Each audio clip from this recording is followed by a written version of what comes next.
ഇപ്പോൾ പല ആളുകളും നമ്മളോട് ചോദിക്കുന്ന ഒരു ചോദ്യമാണ്, ഇപ്പം GCCയിലൊക്കെ വർക്ക് ചെയ്യുന്ന ആൾക്കാർക്ക് വളരെ ലോവസ്റ്റ് റേറ്റിൽ ഇൻട്രസ്റ്റ് റേറ്റിൽ എമൗണ്ട് ലോണായിട്ട് കിട്ടും. അത് ഇൻവെസ്റ്റ് ചെയ്യുന്നത് നമുക്ക് സജസ്റ്റ് ചെയ്യാൻ പറ്റുന്നതാണോ എന്ന് പല ചോദ്യങ്ങളും വരാറുണ്ട്. അപ്പോൾ അതിനെക്കുറിച്ച് ഇപ്പം നോർമലി ഞാൻ പല വീഡിയോയിൽ പറഞ്ഞിട്ടുള്ള ഒരു കാര്യമുണ്ട്, നമ്മളൊരു ഇൻവെസ്റ്റ്മെൻറ്റ് ചെയ്യുന്ന സമയത്ത് നമുക്കതിൽ നിന്ന് എന്ത് റിട്ടേൺസ് കിട്ടുന്നുണ്ട് എന്ന് കൂടി കൺസിഡർ ചെയ്യണം. ഇപ്പം നമുക്കറിയാം മ്യൂച്വൽ ഫണ്ട് പോലുള്ള ഒരു ഇൻവെസ്റ്റ്മെൻറ്റിൽ നമുക്കൊരു 12% റിട്ടേൺസ് നമുക്ക് കിട്ടുന്നുണ്ട്. ഇപ്പോൾ ഒരു 4% നമ്മൾ 4% ഈ പറഞ്ഞ പോലെ ഈ ഇൻട്രസ്റ്റ് റേറ്റിൽ നമുക്ക് ലോൺ കിട്ടുമെങ്കിൽ ആ തുക കൊണ്ടൊന്ന് ഇൻവെസ്റ്റ് ചെയ്ത് കഴിഞ്ഞാൽ ഈവൻ നമ്മുടെ റുപ്പീസിൻ്റെ ഡിപ്രിസിയേഷൻ കൺസിഡർ ചെയ്ത് കഴിഞ്ഞാൽ പോലും നമ്മളെ സംബന്ധിച്ച് ലാഭകരമാണ്. അതേസമയം ഇതേ വ്യക്തി ഇതേ ലോൺ എടുക്കുന്നത് 8%-9% 9%-ആണെങ്കിൽ ഒരു കാരണവശാലും ആ തുക കൊണ്ടൊന്ന് നിങ്ങൾ നിക്ഷേപിക്കുന്നത് അത്രയ്ക്കും നല്ലതല്ല. കാരണം എന്താണെന്ന് വെച്ച് കഴിഞ്ഞാൽ അവിടെ നമ്മളുടെ മാർജിൻ എന്ന് പറഞ്ഞു കഴിഞ്ഞാൽ വളരെ ചെറിയൊരു പെർസെൻറ്റേജ്, 2%, 3% ഉള്ള ഒരു മാർജിൻ മാത്രമാണ് ഉള്ളത്.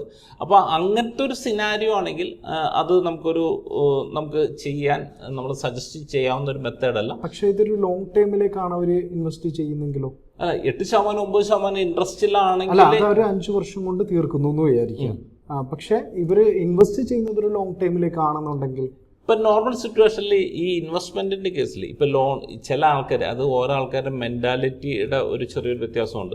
ചിലവരെ സംബന്ധിച്ച് ഇൻവെസ്റ്റ്മെൻ്റ് എന്നുള്ള രീതിയിൽ അവർ ചെറിയൊരു എമൗണ്ട് പോലും മന്ത്ലി ഇൻവെസ്റ്റ് ചെയ്യാൻ തയ്യാറാവില്ല. അതേസമയം ലോൺ എടുത്തു കഴിഞ്ഞ് കഴിഞ്ഞാൽ അവർ EMI കൃത്യമായിട്ട് അടയ്ക്കും.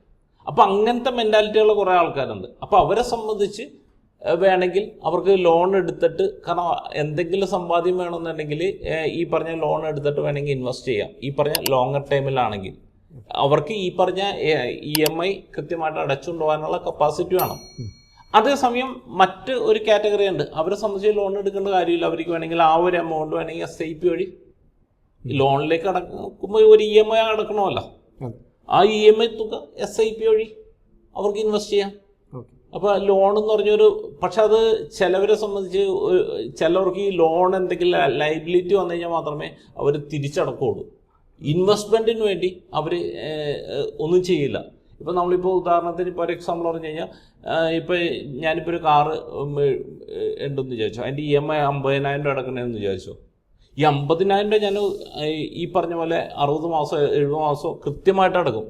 ഇനി ആ EMI കഴിഞ്ഞ് കഴിഞ്ഞിട്ട് ആ 50,000 SIPയിലേക്ക് മാറ്റാമെന്ന് പറഞ്ഞു കഴിഞ്ഞാൽ കുറേ പേർക്ക് പറ്റില്ല. അപ്പോൾ ഈ വേറെ കുറേ കാര്യങ്ങൾ വരും. അപ്പോൾ ഇതിൽ ഏത് ലെവലിലാണ് നമ്മൾ ആയിരിക്കുന്നത്? ഇപ്പോൾ താങ്കളെ സംബന്ധിച്ച് ഈ 50,000 രൂപ താങ്കൾക്ക് ഇൻവെസ്റ്റ്മെൻറ്റിലേക്ക് മാറ്റാൻ പറ്റും എന്നുള്ളൊരു അവസ്ഥ ഉണ്ടെങ്കിൽ ലോൺ എടുക്കാതെ തന്നെ നേരിട്ട് ഇൻവെസ്റ്റ് ചെയ്യുക. അല്ല, ഇനി EMI ആയിട്ട് മാത്രമേ എനിക്ക് അടക്കാൻ പറ്റുള്ളൂ എന്നുള്ള ഒരു മെൻറ്റാലിറ്റി ആണെങ്കിൽ അദ്ദേഹത്തിനെ സംബന്ധിച്ച് ലോൺ എടുക്കുക, എന്നിട്ട് ആ എമൗണ്ട് ഇൻവെസ്റ്റ് ചെയ്യുക, അതിനുശേഷം EMI ആയിട്ട് ലോൺ എടുക്കുക. ഇതിൽ ഏതാണ് കൂടുതൽ ലാഭം അല്ലെങ്കിൽ ഏതാണ് കൂടുതൽ സജസ്റ്റ് ചെയ്യുന്നതെന്ന് വെച്ച് കഴിഞ്ഞാൽ നമ്മൾ ഫസ്റ്റ് പ്രിഫറൻസ് ആ ഇൻവെസ്റ്റ്മെൻറ്റിലേക്ക്, നിങ്ങൾ ഇൻവെസ്റ്റ് ചെയ്യാൻ ഉദ്ദേശിക്കുന്ന എമൗണ്ട് SIP വഴി ഇൻവെസ്റ്റ് ചെയ്യാനാണ് നമ്മൾ സജസ്റ്റ് ചെയ്യുന്നത്. മറ്റത് അങ്ങനത്തെ ഒരു മെൻറ്റാലിറ്റി ഉള്ള വ്യക്തികളാണെങ്കിൽ പിന്നെ വളരെ ചെറിയ ഇൻട്രസ്റ്റ്, ഈ പറഞ്ഞ പോലെ 4% അല്ലെങ്കിൽ 5%-ത്തിലൊക്കെ നമുക്ക് ലോൺ കിട്ടുമെങ്കിൽ നമുക്ക് ആ ഒരു മെത്തഡ് യൂസ് ചെയ്യാം. എൻ്റെ കയ്യിൽ 1 കോടി രൂപ ഉണ്ടെന്ന് വെച്ചോ, അപ്പോൾ ഇത് ഞാൻ കൊണ്ടുപോയിട്ട് ഒരു പ്രോപ്പർട്ടി വാങ്ങിക്കുക, ദാറ്റ് മീൻസ് ഒരു വീടോ അതല്ലെങ്കിൽ ഒരു ഫ്ലാറ്റോ വാങ്ങിക്കുകയാണ്, റെഡി ക്യാഷ് കൊടുത്തിട്ട് വാങ്ങിക്കുകയാണ്. ഇത് അഡ്വൈസബിൾ ആണോ? അതല്ലെങ്കിൽ ഇതിന് പകരമായിട്ട് എന്തെങ്കിലും ആൾട്ടർനേറ്റീവ്?